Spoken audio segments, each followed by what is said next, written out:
बिस्मिल्लाहिर्रहमानिर्रहीम अस्सलाम वालेकुम स्टूडेंट्स, कैसे हो आप लोग। उम्मीद करता हूँ आप सब ठीक होंगे। Welcome back to the new video and welcome back to the channel Literature coverage.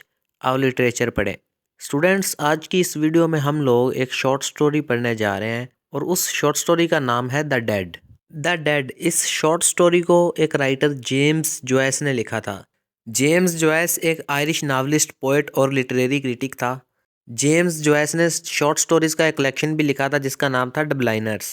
James Joyce 2 फरवरी 1882 में डबलिन आयरलैंड में पैदा हुआ था और 13 जनवरी 1941 में 58 साल की एज में जूरिच स्विट्ज़रलैंड में जेम्स जॉयस की डेथ हो गई थी। जेम्स जॉयस का पूरा नाम जेम्स अगस्टाइन लाइसियस जॉयस था और जेम्स जॉयस 20th सेंचुरी का एक बहुत ही फेमस राइटर था। जेम्स जॉयस ने अपनी राइटिंग्स में स्ट्रीम ऑफ कॉन्शियसनेस इस लिटरेरी टेक्निक का यूज़ किया था। A portrait of the artist as a young man, यह जेम्स जॉयस का एक बहुत ही फेमस नावल था जो कि 1916 में पब्लिश हुआ था। जेम्स जॉयस के इंपॉर्टेंट लिटरेरी वर्क्स स्टूडेंट्स आप लोगों को स्क्रीन पर शो हो रहे होंगे। तो चलिए स्टूडेंट्स, अब बढ़ते हैं द डेड इस शॉर्ट स्टोरी की तरफ। 1914 में जेम्स जॉयस की शॉर्ट स्टोरी का कलेक्शन पब्लिश हुआ था जिसका नाम था डबलाइनर्स। द डेड, ये शॉर्ट स्टोरी जेम्स जॉयस के शॉर्ट स्टोरी कलेक्शन डबलाइनर में आखिरी शॉर्ट स्टोरी थी और the dead short story James Joyce के डबलाइनर्स शॉर्ट स्टोरी कलेक्शन में सबसे लंबी शॉर्ट स्टोरी थी जिसके तकरीबन 15,952 वर्ड्स हैं और 15,952 वर्ड्स हैं द डेड शॉर्ट स्टोरी के। तो द डेड शॉर्ट स्टोरी को एक नोवेला भी कहा जा सकता है। द डेड शॉर्ट स्टोरी में लव एंड लॉस के थीम्स मौजूद हैं। The dead short story James Joyce ने आयरलैंड में ही लिखी थी और इस शॉर्ट स्टोरी की ओरिजिनल लैंग्वेज है English. The dead short story बहुत फेमस हुई थी और बहुत सारे क्रिटिक्स ने इस शॉर्ट स्टोरी की तारीफ की थी। टी.एस. इलियट ने भी कहा था द डेड शॉर्ट स्टोरी के बारे में कि one of the great short stories ever written.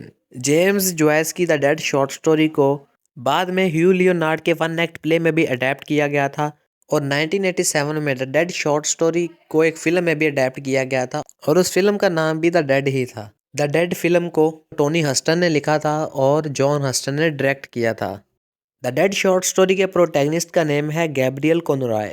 तो चलिए स्टूडेंट्स, अब बढ़ते हैं द डेड शॉर्ट स्टोरी की समरी की तरफ।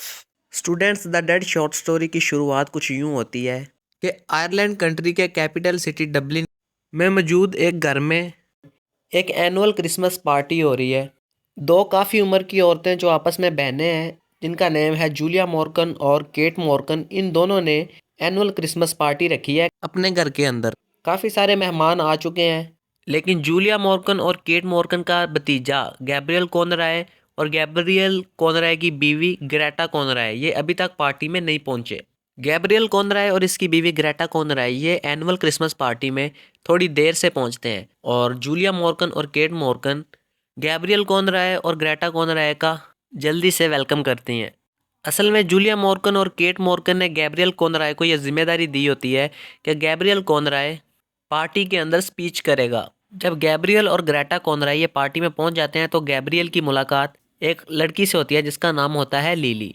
जूलिया मॉर्गन और केट मॉर्गन के घर की केयर टेकर की बेटी का नाम होता है लिली। लिली भी जूलिया मॉर्गन और केट मॉर्गन के घर पर काम करती है। गैब्रियल और लिली की थोड़ी बहस हो जाती है लेकिन गैब्रियल फिर सीढ़ियाँ चढ़कर पार्टी में शामिल हो जाता है। गैब्रियल को थोड़ी फिक्र लगी होती है कि वो पार्टी में किस तरह की स्पीच करेगा। गैब्रियल एक यूनिवर्सिटी टीचर है और एक राइटर भी है, यानी गैब्रियल एक पढ़ा लिखा शख्स है। तो गैब्रियल को इस बात की फिक्र है कि वो अपनी स्पीच में जब पढ़ी लिखी बातें करेगा तो हो सकता है कि पार्टी में मौजूद ऑडियंस को वो बातें समझ में ना आए।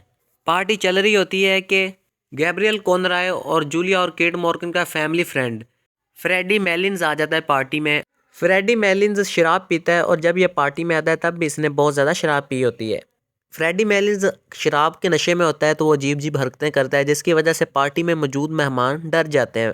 तो गैब्रियल की आंट केट गैब्रियल से पूछती है कि क्या गैब्रियल ठीक है, यानी फ्रेडी मेलिन्स की वजह से गैब्रियल कॉनराय को तो कोई प्रॉब्लम नहीं हुई। आंट केट गैब्रियल से ये पूछती है। फिर इसी तरह से पार्टी चल रही होती है कि गैब्रियल कॉनराय का सामना एक और औरत से होता है जिसका नाम होता है मिस आइवर्स, जिसका पूरा नाम द डेड शॉर्ट स्टोरी में मिस मोली आइवर्स है। ये एक आयरिश नेशनलिस्ट है। अब मिस आइवर्स क्या करती है, यह गैब्रियल पर तंज करना शुरू कर देती है और गैब्रियल के साथ बातों बातों में बहस करना शुरू कर देती है।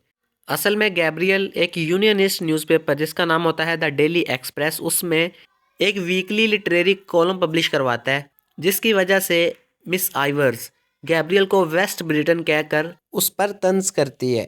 वेस्ट ब्रिटेन का मतलब होता है कि कोई ऐसा शख्स जो कि आयरलैंड पर इंग्लिश पॉलिटिकल कंट्रोल को सपोर्ट करे। यानी गैब्रियल कौन रहा है, आयरलैंड का रहने वाला है, लेकिन वो सपोर्ट कर रहा है इंग्लिश पीपल को, अंग्रेज़ों को। तो इस तरह से गैब्रियल कौन रहा है और मिस मॉली आइवर्स के दरमियान काफ़ी बहस होती है। गैब्रियल मिस आइवर्स को बताता है कि उसको बुक्स को रिव्यू करने के लिए और न्यूज़पेपर में वीकली लिटरेरी कॉलम लिखने के लिए 15 शिलिंग्स मिलती हैं, लेकिन गैब्रियल को पैसों से ज़्यादा रिव्यू लिखना पसंद है द डेली एक्सप्रेस न्यूज़पेपर में। फिर गैब्रियल कौन रहा है और मिस आइवर्स की बहस ख़त्म होती है, लेकिन ये बहस गैब्रियल को सारी रात परेशान करती है। गैब्रियल मिस आइवर्स के साथ हुई बहस के बारे में अपनी बीवी ग्रेटा कॉनराय को बताता है, लेकिन ग्रेटा कॉनराय अपने हस्बैंड गैब्रियल कॉनराय की बातों पर ज़्यादा ध्यान नहीं देती और अपनी ख्वाहिश का इजहार कर देती है कि वो अपने चाइल्डहुड होम का विजिट करना चाहती है। और ग्रेटा का चाइल्डहुड होम आयरलैंड के एक सिटी गालवे में मौजूद है। तो अपनी बीवी ग्रेटा की ये बातें सुनकर गैब्रियल और ज़्यादा बुरा महसूस करता है। म्यूज़िक चल रहा होता है और पार्टी भी चल रही होती है, लेकिन गैब्रियल फिर बाहर गिरती हुई स्नो के बारे में सोच रहा होता है और जो स्पीच उसने अभी करनी है पार्टी के अंदर उसके बारे में सोचता है। फिर पार्टी का डिनर शुरू हो जाता है और गैब्रियल को टेबल के हेड की तरफ बिठा दिया जाता है। पार्टी में मौजूद गेस्ट्स फिर डाइनिंग टेबल पर बैठकर पार्टी में बजते हुए म्यूज़िक के बारे में बात करते हैं। फिर जैसे ही सारे मेहमान खाना खा लेते हैं तो फिर गैब्रियल दोबारा से स्नो के बारे में सोचता है जो कि बाहर गिर रही होती है। फिर गैब्रियल अपनी स्पीच शुरू करता है। गैब्रियल उन आयरिश लोगों की तारीफ करता है जो कि मेहमान नवाजी करते हैं, मेहमानों की बहुत खिदमत करते हैं। गैब्रियल कौन रहा है आंट केट, आंट जूलिया और मैरी जेन की भी तारीफ करता है कि इन तीनों ने बहुत अच्छी मेहमान नवाजी की इस पार्टी के मौका पर। मैरी जेन आंट केट और आंट जूलिया की भतीजी है। फिर पार्टी में मौजूद मेहमान गैब्रियल की स्पीच की तारीफ़ करते हैं और फिर ड्रिंक पीते हैं और साथ ही साथ जो पार्टी के मेहमान होते हैं वो ये गाना गाते हैं, फार हीज़ अ जोली गुड फेलो। फिर जैसे ही पार्टी ख़त्म होती है तो पार्टी में मौजूद मेहमान अपने घरों की तरफ जाना शुरू कर देते हैं और गैब्रियल भी अपने घर जाने की तैयारी शुरू कर देता है। यानी गैब्रियल भी पार्टी से अब अपने घर की तरफ जाने लगा है। गैब्रियल अपनी वाइफ को देखता है जो कि ख्यालों में खोई होती है और सीढ़ियों पर खड़ी होती है गैब्रियल की वाइफ ग्रेटा। दूसरे कमरे से बार्टल डार्सी वो एक गाना गा रहा होता है जिस गाने का नाम होता है the lass of Aughrim. Bartell D'Arcy एक सिंगर है द डेड शॉर्ट स्टोरी में। फिर गैब्रियल और गैब्रियल की वाइफ ग्रेटा ये दोनों भी पार्टी को छोड़कर होटल की तरफ रवाना हो जाते हैं। गैब्रियल बड़ा खुश होता है कि वो अब अपनी वाइफ ग्रेटा के साथ बहुत अरसे के बाद होटल में टाइम गुजारेगा। रात का टाइम होता है, गैब्रियल और ग्रेटा होटल में पहुंच जाते हैं। गैब्रियल की ख्वाहिश होती है कि वो अपनी बीवी के साथ प्यार करे, लेकिन गैब्रियल की वाइफ ग्रेटा गैब्रियल के साथ प्यार करने में कोई इंटरेस्ट नहीं दिखाती। गैब्रियल ग्रेटा को कहता है कि ग्रेटा को क्या मसला है, ग्रेटा को कौन सी चीज़ परेशान कर रही है। फिर ग्रेटा गैब्रियल को बताती है कि वो उस सॉन्ग के बारे में सोच रही है जो सॉन्ग बार्टल डार्सी पार्टी के अंदर गा रहा था, यानी द लॉस ऑफ ओग्रिम। इस सॉन्ग के बारे ग्रेटा सोच रही होती है और ग्रेटा फिर बता देती है गैब्रियल कॉनराय को कि वो इस गाने के बारे में सोच रही है और ये भी कहती है कि ये गाना ग्रेटा को एक शख्स की याद दिला रहा है जिसका नाम है माइकल फ्यूरे। ग्रेटा मज़ीद गैब्रियल को ये बताती है कि ग्रेटा का माइकल फ्यूरे के साथ रिलेशनशिप था जब ग्रेटा आयरलैंड के सिटी गालवे में रहती थी। माइकल फ्यूरे ग्रेटा के लिए द लॉस ऑफ ओग्रिम ये सॉन्ग गाया करता था। ग्रेटा बताती है कि फ्यूरे 17 साल का था जब उसकी डेथ हो गई थी। यानी अभी ग्रेटा और माइकल फ्यूरे का रिलेशनशिप शुरू ही हुआ था कि माइकल फ्यूरे की डेथ हो गई थी और ग्रेटा फ्यूरे के साथ बहुत ज़्यादा प्यार करती थी। एक बार माइकल फ्यूरे ने ग्रेटा को मिलने के लिए कहा था।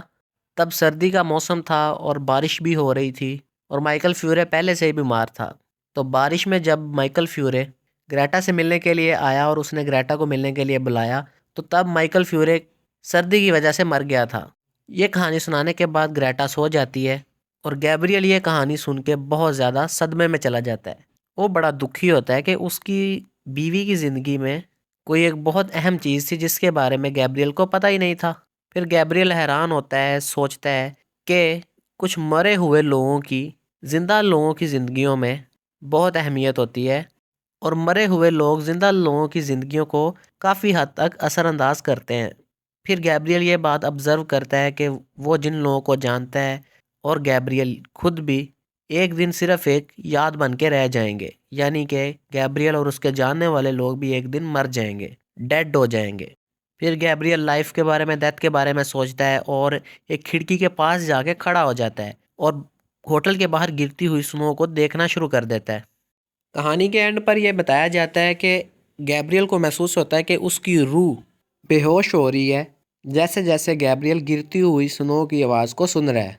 और जो गैब्रियल कोनराड के बावजूदात थे उनकी डेथ के बारे में सोचता है गैब्रियल।